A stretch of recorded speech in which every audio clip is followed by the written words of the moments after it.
So 2024. Yes. Yeah, we are already into it. Yep.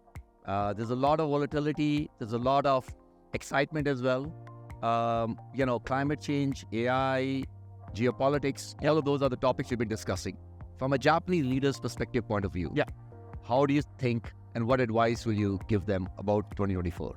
It's quite interesting question. I think that when I discuss with the Japanese executives, I think that, there are three themes. I think that when we think about that, the management agenda in 2024, one is geopolitics, the second is climate and sustainability, and third is AI, and particularly GenAI. I think these topics are heavily discussed locally in Japan. And when I come to this place, I think these topics are very much consistent with the global one. I think that when I talk with the Japanese executive, they have the aim to discuss with these three topics. Of course, there are some weights across certain executives, but they set the agenda on this direction. And while it's complex, that is the case. But I think that if you can be well prepared for the future, I think that they can manage this complexity. That is how I feel today. Okay, excellent. As I said, one of the key themes here in Davos is climate and sustainability. And when we discuss with the executives from the global, I think they came up with these issues. And how do you think that, how we tackle these climate and sustainability, particularly from the perspective of Asia? Okay. So look, this Davos is happening on the back of COP28.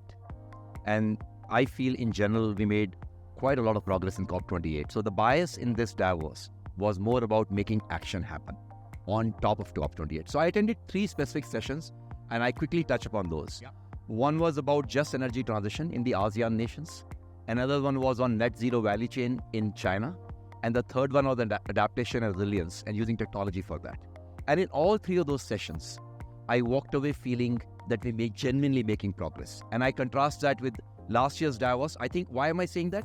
Because the agenda was tangible. There were specific action points in each of these things.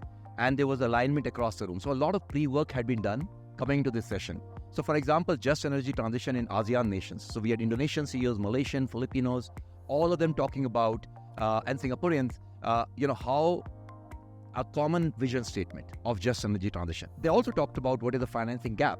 So they have challenges. It's not like it's easy, but it was tangible. Similarly on net zero value chains in China, one of the exciting things was they said the aspiration China had set for 2030, they're going to hit it in 2027 or even earlier. So as I share a few of these, and in adaptation and resilience, technology will play a very major role. So in all of these, I walked out feeling tangibility, feeling optimism. Of course, I also want to say a lot still needs to get done. How do you see the power of the Asia here? I mean, constantly the participant rates, I think, hasn't changed so much. It's between that range of the 15% to 20%. But how do you see that? It's getting more energy, or it's very constant? I think every year is different, is what I feel. Because in between years were COVID years. So there was, for example, last year the Chinese colleagues were not here. But this year they are here in strength. I think Japan, India particularly have been quite consistent in being here. Yep. And increasingly more and more they're making a mark in important events. So I see that. The ASEAN nations are picking up. This year China delegation was sizable and that's there. Korea, again, I see more interest picking up.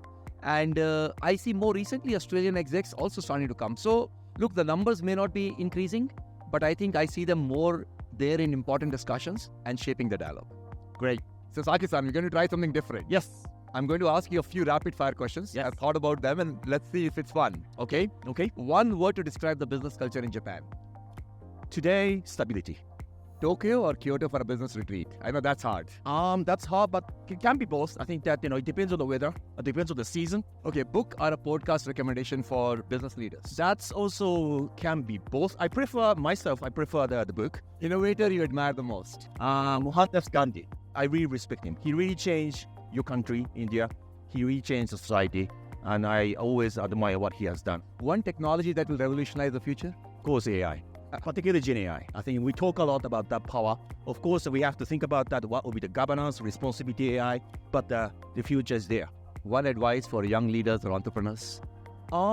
Be ambitious, but at the same time, try to be down to earth. One Japanese tradition you cherish in business and you think you should be replicated in other countries? Okay. Be on time. Be punctual. That's feedback for me.